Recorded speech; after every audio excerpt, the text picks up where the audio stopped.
Imagine a country, right? You walk through its major business districts, and you see these gleaming skyscrapers. Hmm.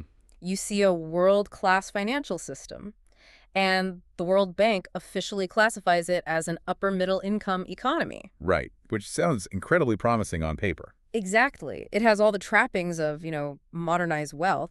But then you pull back the curtain and you look at the labor data and you realize nearly 1 in 3 people in this exact same country cannot find a job. Yeah, it's jarring. And if you look at the young adults, 6 out of 10 are completely shut out of the economy. It blows my mind. Well, it is the ultimate structural paradox. I mean, we're talking about South Africa here, and you're entirely right to be shocked. Yeah. Those numbers shatter pretty much every conventional economic assumption we have. Yeah. Having an upper middle income classification sitting right next to a 32.3% national unemployment rate, It makes no sense. it's a massive flashing warning sign. So, welcome to the deep dive, everyone. Today, we are taking a massive stack of World Bank data alongside this really highly detailed academic analysis report, and we are putting South Africa's economy under the microscope. We really are. There's a lot to unpack. Our mission today for you, the listener, is to figure out how a nation can possess such incredible infrastructure, yet simultaneously struggle with, honestly, some of the most extreme employment and inequality crises on the planet. Yeah, and the data tells a fascinating story of misaligned growth.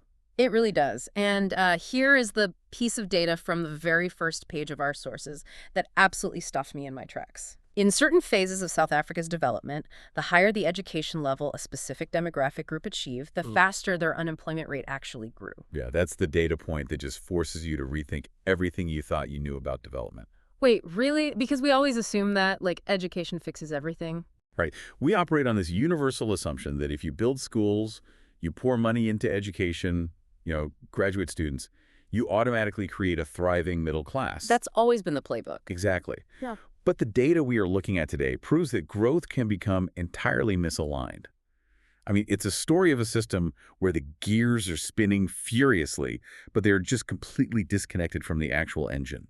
And if you're wondering why a deep dive into South Africa's economic plumbing matters to you, it's because, well, this isn't just some local anomaly. No, not at all. The disconnects we're about to explore, where wealth doesn't create jobs and education doesn't create employability, these are the exact same structural threats facing modernizing economies all over the world. Which is why this specific case study is so critical to understand. So let's figure out how this actually happens. Let's start with this upper middle income label.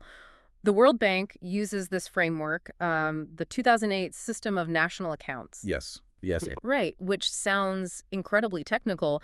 But from what I gather in the report, it's basically just the international rule book for how a country tallies up its total wealth, right? That's a really good way to put it, Ashley. The System of National Accounts is just the standardized ledger. Okay. It ensures that when South Africa measures its gross domestic product using their currency, the South African rand, it's comparing apples to apples with the rest of the world. Got it. So they're all using the same math. Precisely.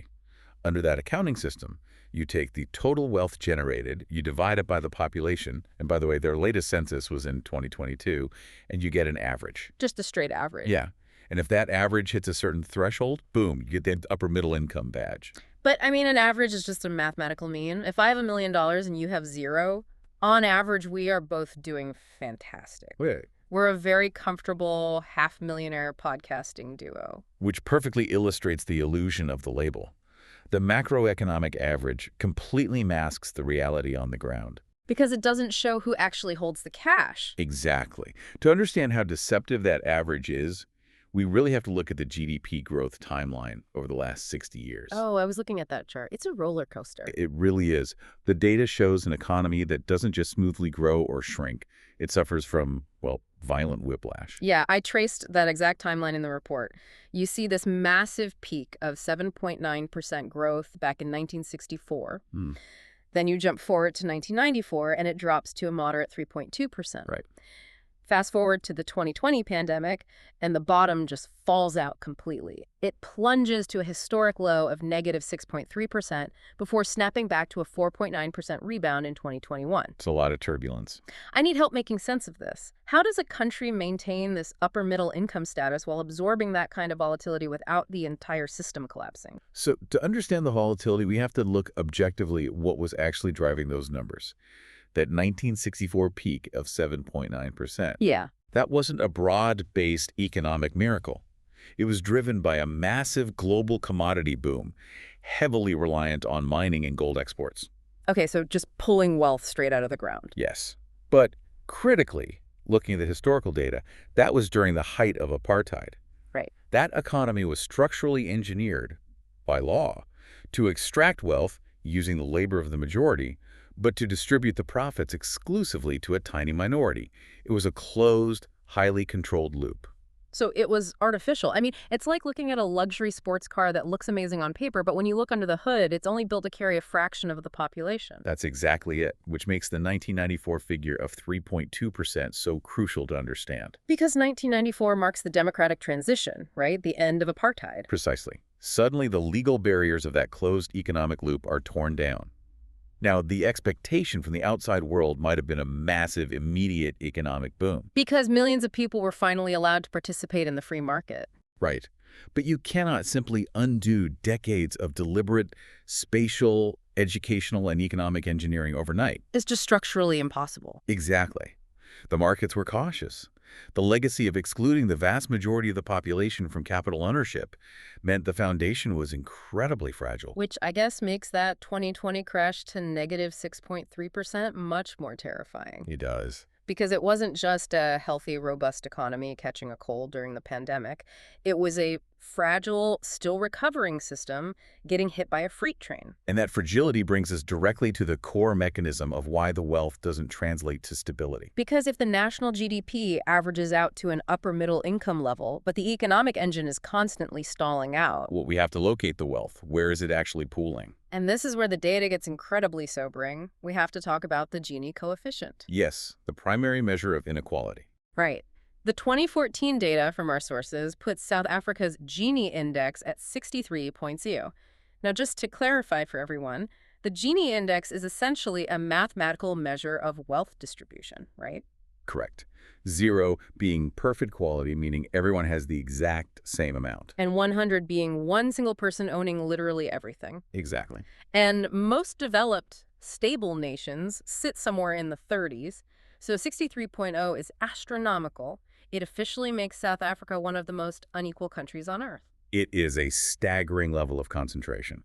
The report clearly outlines that the top 10% of the population commands a massively disproportionate share of the national income. I was really trying to visualize how a society functions with a Gini index of 63. You know, people always use the analogy of a pie. Right, where one person takes half and the rest fight over the crumbs. Yeah, but that doesn't capture the active mechanics of an economy. It feels more like a massive irrigation system built on a hillside. Okay, I like where this is going. The water, which is the capital, is pumped up to the very top. The top 10% have this massive overflowing reservoir. But the pipes that are supposed to let that water trickle down to the rest of the fields are just completely blocked. So the top is drowning in excess, while the bottom 90% is experiencing a severe permanent drought. That is a highly accurate mechanical analogy. In a healthy economic system, capital has velocity. It flows downwards and outwards. It moves around. Exactly. A business owner at the top makes a profit. They use that profit to expand their operations, and they hire more local workers. And then those workers have wages. Right, which they spend at the local grocery store, the local mechanic, the local clothing shop. The money circulates. But when you have a structural fracture as severe as a 63.0 Gini index, that velocity just dies. It completely stops. Yeah. Because the top 10% can only buy so many local groceries or haircuts. Right, they aren't eating 10 times as much food. Exactly. Their excess wealth doesn't get spent in the daily local economy. It gets invested in offshore accounts or locked up in high-level financial assets or spent on imported luxury goods. So the capital hits the top layer and it simply stops. It's hoarded rather than circulated. And when you look at this impartially, strictly through the lens of the data, the consequence is crystal clear. What does it do to the rest of the country? Well, extreme wealth concentration directly suffocates domestic demand. If the bottom 90% of your population has virtually no disposable income, who is going to buy the products that new businesses are trying to sell? Wow, yeah. If nobody is buying, businesses can't grow.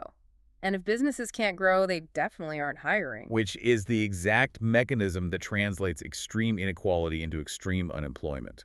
The hoarding of wealth at the top starves the labor market at the bottom. And the labor market data in this report is genuinely chilling. The overall national unemployment estimate for 2024 is 32.3%. The crisis level number. Just to anchor that for you listening, during the absolute worst depths of the Great Depression in the United States, unemployment peaked around 25%. Right. South Africa is currently sitting at over 32% as its baseline normal, and it has gotten demonstrably worse over time. The trend line is very concerning. Yeah, the data shows that back in 1994, during the transition, overall unemployment was around 25%. So over 30 years of modernization, the job market has actually deteriorated. It is a chronic systemic crisis. Right. And that aggregate number hides even deeper fractures. We really have to look at the gender disparity. What does the breakdown look like? The burden falls significantly harder on women. They face an unemployment rate of 34.4% compared to 30.4% for men. That's a huge gap. What causes that? It indicates that whatever limited job growth is occurring, it's heavily skewed toward male-dominated sectors. Oh. Or it means that structural barriers like childcare responsibilities and unequal hiring practices are actively keeping women out of the workforce. But the demographic breakdown that completely stopped me in my tracks was the youth data. The youth numbers are staggering. For young adults, ages 15 to 24, the unemployment rate is an unbelievable 60.1%. 6 out of 10 young people cannot find work. And that leads to a secondary metric that is perhaps the most dangerous number in the entire report. The NEET rate. Yes, the NEET rate. Right. NEET stands for not in employment, education, or training. The data puts the youth NEET rate at 34.6%. And again, we see the gender divide. It's worse for young women at 35.6%. Over a third of the next generation is doing absolutely nothing formal. They aren't in a classroom, they aren't learning a trade, they aren't clocking into a job. They are completely disconnected. I just struggle to understand how a society maintains basic stability when over a third of its youth are effectively sidelined like that. Well, it certainly creates a massive amount of societal tension. But from a purely economic standpoint, the most severe consequence of a 34.6% NEET rate is something economists call compounding scarring. Scarring. Like a permanent mark on their economic record? It's deeper than a record. Think about what actually happens during your very first job in your late teens or early 20s. Okay, like making coffee or stocking shelves. Right. The actual task you are performing is almost secondary. What you are truly learning is foundational workplace socialization. Ah, I see. You are learning the soft skills of the economy, how to adhere to a schedule, how to report to a hierarchy, how to collaborate with a team. How to de-escalate a conflict with an angry customer. Exactly.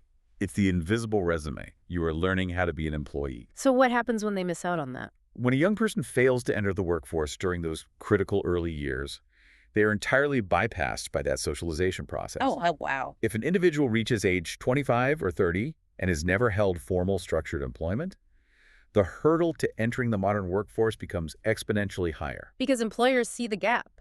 They look at a decade-long gap and perceive a massive training burden. So they pass. The individual becomes structurally, perpetually unemployable. So the data is telling us that South Africa isn't just suffering from a lack of labor today. By allowing 60% of its youth to sit idle, it is actively destroying the human capital it needs for the next 30 years. It really is a lost generation if the trend isn't reversed. Which brings us to the natural policy question.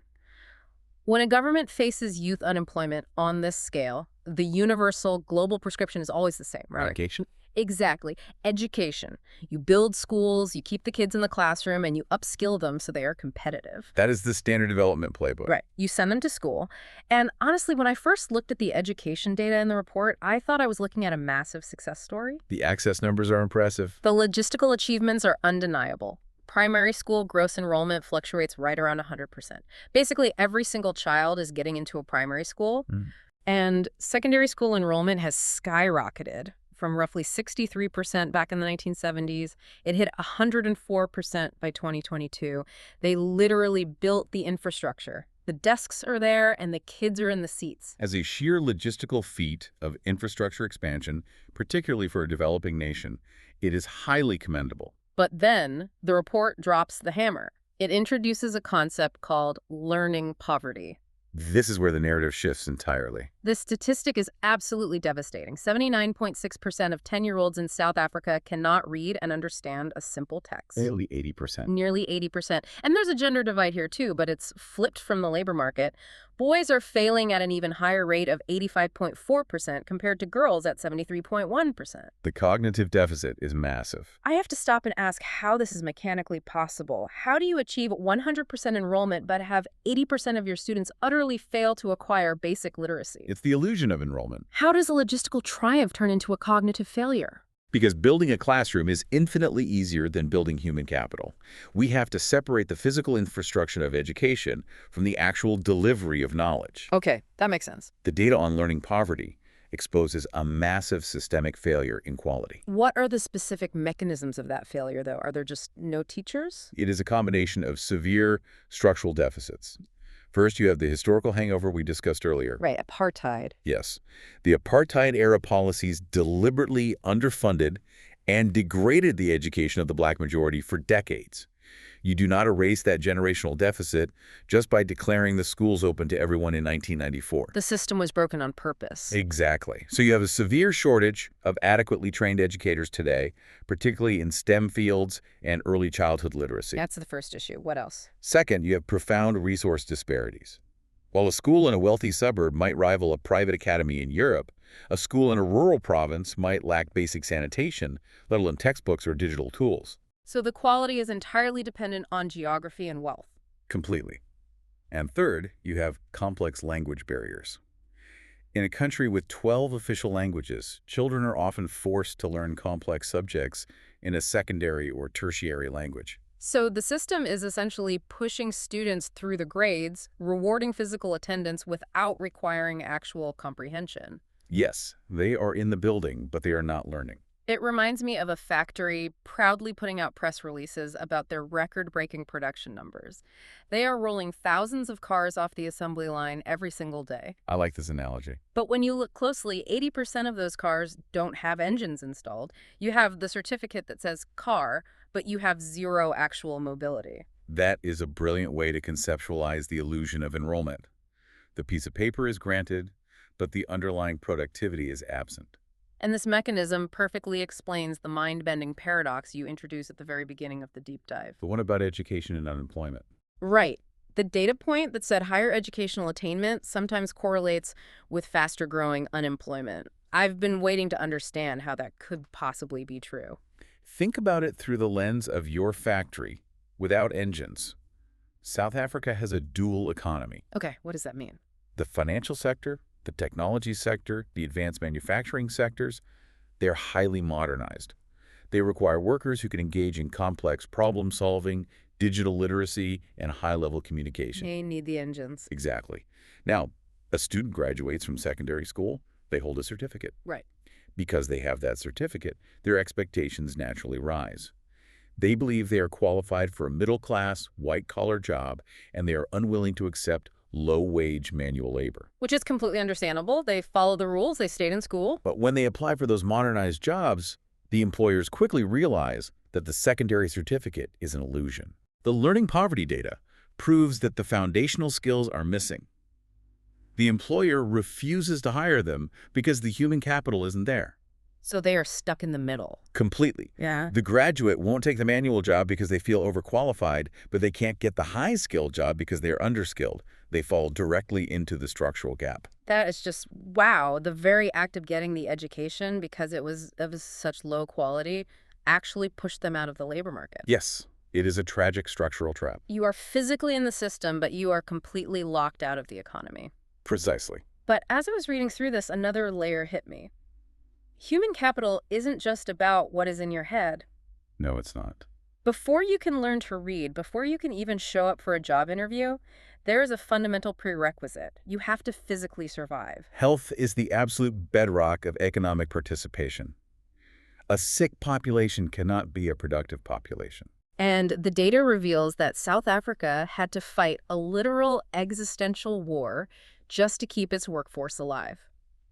Let's look at the health battlefront, specifically the V-shaped life expectancy curve from pages 9 and 10 of our sources. We have to talk about the catastrophic impact of the HIV epidemic. The numbers are difficult to even process. The report notes an HIV prevalence of 17.2% among the 15 to 49 demographic. That isn't just a random slice of the population. No, it's the core prime working age demographic. That is the engine of the economy. Those are your parents, your teachers, your factory workers, your farmers. And when a disease hits nearly 20% of that specific cohort, the economic ramifications are seismic. Absolutely seismic. You can see the sheer devastation on the life expectancy graph. In 1992, right before the democratic transition, national life expectancy was sitting at 62.8 years.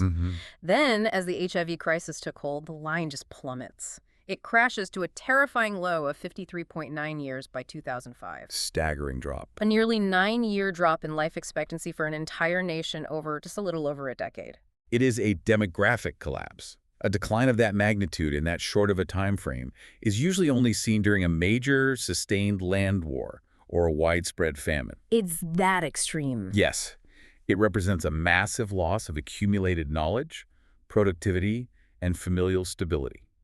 Millions of children were orphaned, which directly feeds back into that learning, poverty, and meat rate we discussed earlier. Because there's no structure at home. Exactly. The social fabric was tearing. But then the data does something incredible. The curve doesn't stay down. It stages a massive, aggressive V-shaped recovery. The turnaround is phenomenal. By 2022, life expectancy has bounced all the way back up to 66.1 years, completely erasing the deficit and setting a new high. And the report explicitly links this recovery to one specific policy triumph. Right, the national rollout of antiretroviral therapy, or ART-T.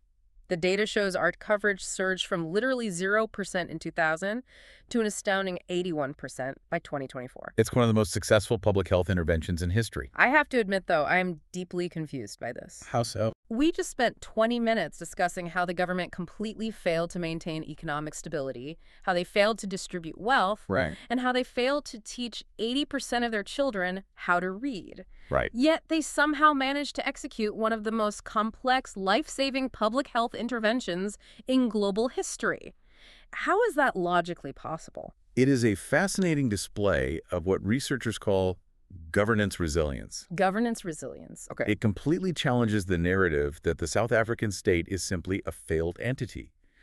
To roll out a daily regimen of complex medication to 81% of an infected population across a geographically vast and diverse country, it's a monumental logistical achievement. I mean, it requires immense supply chain management, data tracking, clinical networks, cold storage, and massive public communication. Exactly. What this V-shaped recovery proves is that the state does possess the logistical muscle and the administrative capacity to execute at a world-class level. The machinery works. The machinery works perfectly. But it seems it only works when the political will is absolutely crystallized around a singular, undeniable, existential threat. Because death is a binary outcome. Precisely. It is easy to mobilize a government around preventing death. But poverty and educational quality are diffuse, they're complex, and they're deeply entrenched in legacy systems. It's much harder to mobilize against a 63 Gini coefficient than it is against a virus. That is exactly the distinction. The state can deliver the pill, but it struggles to deliver the broader socioeconomic cure. Which sets up an incredible transition into our next set of data. Yes, let's look at the infrastructure. If the government has the proven logistical muscle to distribute medicine to millions and reverse a demographic collapse, are they applying that same muscle to the physical living conditions of the population? Are they actually modernizing the country? Right. And the infrastructure data provides a very clear, if complicated, answer to that. Let's look at the physical grid. The contrast here is really sharp. It really is. Compared to the grim macroeconomic data, the basic standard of living has steadily risen. Electricity access jumped from 70.2% in 2000 up to 87.7% in 2022. That is millions of households getting the lights turned on for the very first time. And furthermore, access to clean cooking fuels surged from 56.7% to nearly 90%, sitting at 89.8%. We should not understate the importance of those numbers. Why are they so critical?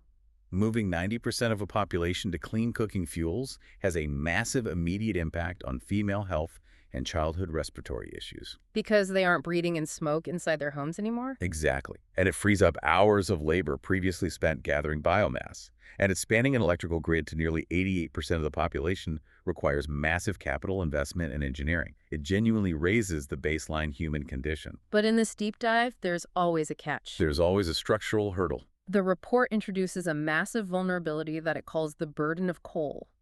The lights are turning on, yes. But let's look at the energy mix keeping those lights on. The numbers are stark. In 2015, a staggering 81.6% of all electricity generated in South Africa came from coal.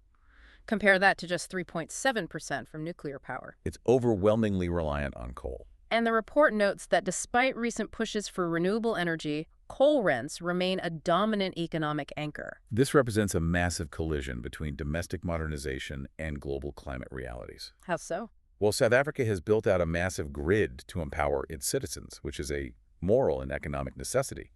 But by powering that grid almost entirely with legacy coal, they have chained their modernizing economy to a rapidly obsolescing technology. It's like they've built this brand new extensive nervous system for the entire country, but they plugged it into a steam engine from the 1800s. A very apt visualization.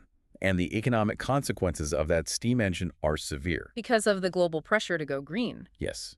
We are operating in an era of global emission transitions. The world is moving toward carbon taxes, green financing, and strict ESG mandates. So if you're burning coal, you're penalized. Exactly. When 81.6% of your power comes from coal, your manufacturing sector becomes highly carbon intensive. This makes your exports vulnerable to international carbon border tariffs. Wow, so other countries might charge you more just to buy your stuff? Correct. And it makes your state-owned utility companies untouchable for modern green investment funds.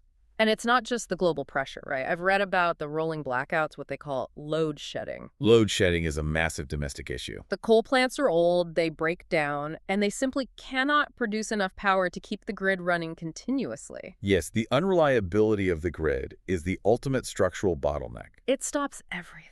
If you are a business owner trying to scale a manufacturing plant, but you lose power for 6 hours a day, your productivity is destroyed. You literally can't work in the dark. And if you can't work, you cannot hire those unemployed youths we talked about earlier. Which brings us to the final crucial piece of the puzzle. The investment data. Right.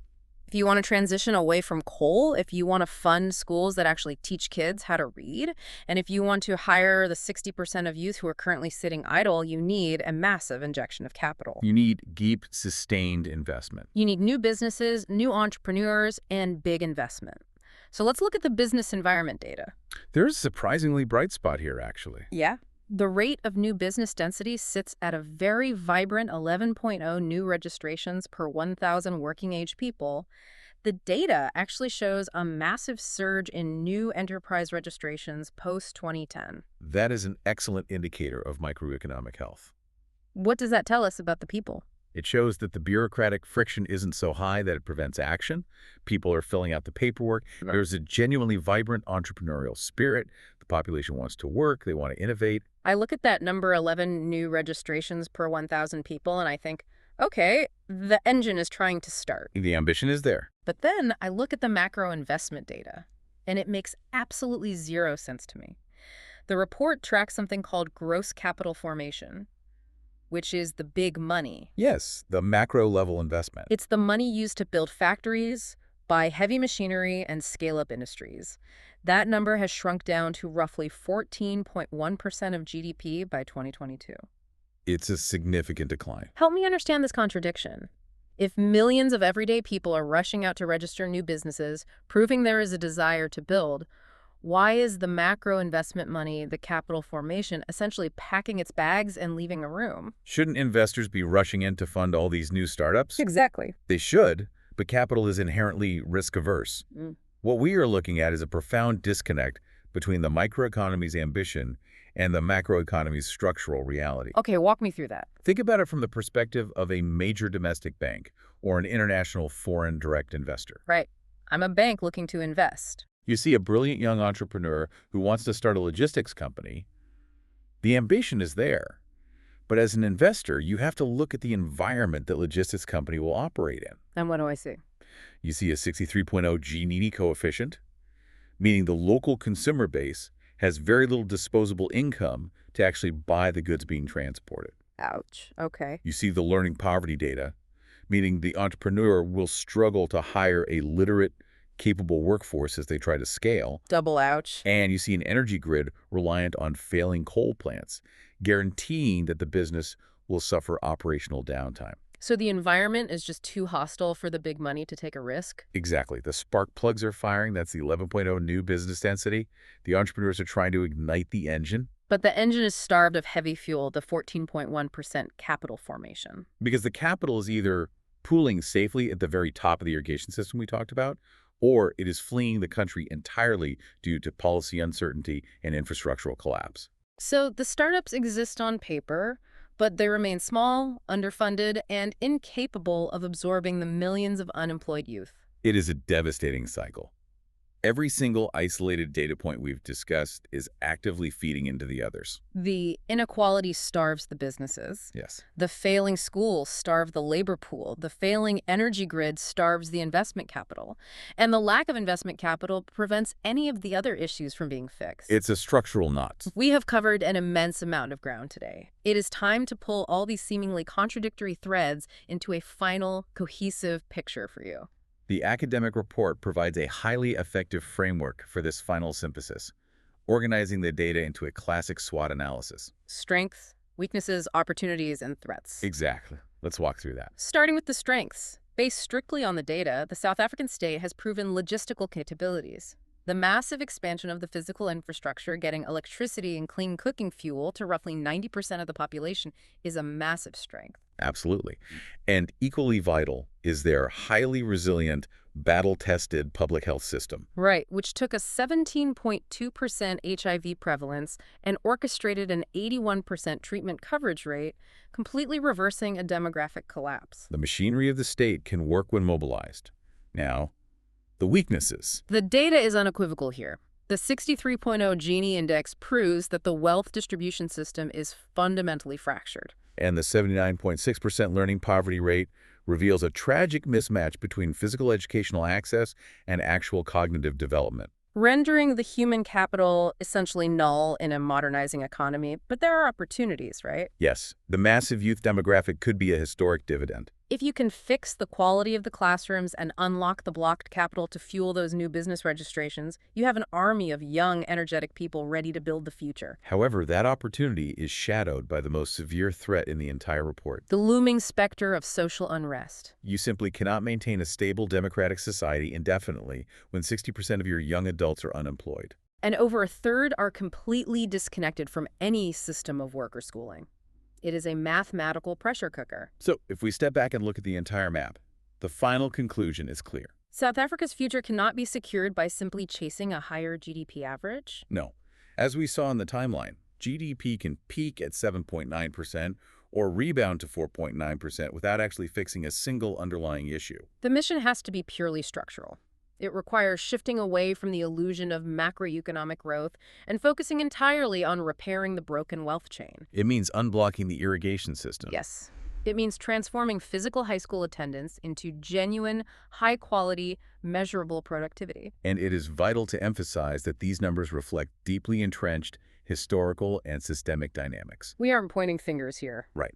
Analyzing this data objectively isn't about endorsing a specific political ideology. It is about recognizing that the mathematical and structural architecture of the economy is fundamentally misaligned with the basic survival needs of its population. You have to fix the engine itself. You can't just keep pressing the gas pedal harder and expecting a different result. Well said. And that brings us to the end of today's deep dive.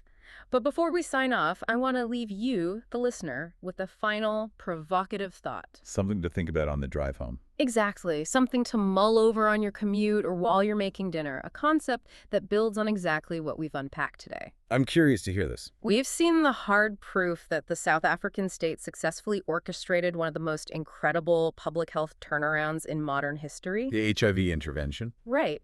They marshaled the resources to roll out complex daily therapies to millions of people and literally reversed a catastrophic 9-year decline in national life expectancy. They proved they can execute the impossible when the mandate is clear. So here is the question.